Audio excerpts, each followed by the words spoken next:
નવસારીના વાંસદામાં ધૂળા દિવસે લાખોની લૂંટથી ચકચાર મચી। જાણીતી આંગણિયા પેઢીને બદમાશોએ નિશાન બનાવી।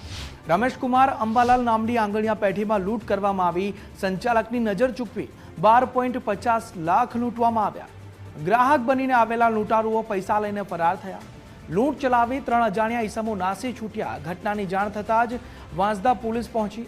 પોલીસે સમગ્ર તાલુકામાં તાત્કાલિક નાકાબંધી કરી દીધી અને લૂંટારુઓને પકડવા સીસીટીવી ફૂટેજ તપાસવાનું શરૂ કરી દેવામાં આવ્યું। આ લૂંટારુઓ જે ભાગી રહ્યા છે તે ગ્રાહક બનીને આવ્યા હતા અને લાખોની લૂંટ કરીને ફરાર થઈ ગયા। વાંસદાની આ ઘટના 3 અજાણ્યા ઈસમો નાસી છૂટ્યા। હવે પોલીસ દ્વારા નાકાબંધી કરી દેવામાં આવી છે અને તમામને પકડવા માટે ચક્રો પણ ગતિમાન કરવામાં આવ્યા છે। સમગ્ર તાલુકામાં તાત્કાલિક નાકાબંધી કરી દેવામાં આવી છે। આ ઘટનાને લઈ 12.5 લાખ રૂપિયા લૂંટવામાં આવ્યા છે। નાની મોટી લૂંટ નહીં, લાખોની આ લૂંટ અને ધોળા દિવસે આ લાખોની લૂંટથી ચકચાર મચી જવા પામી છે।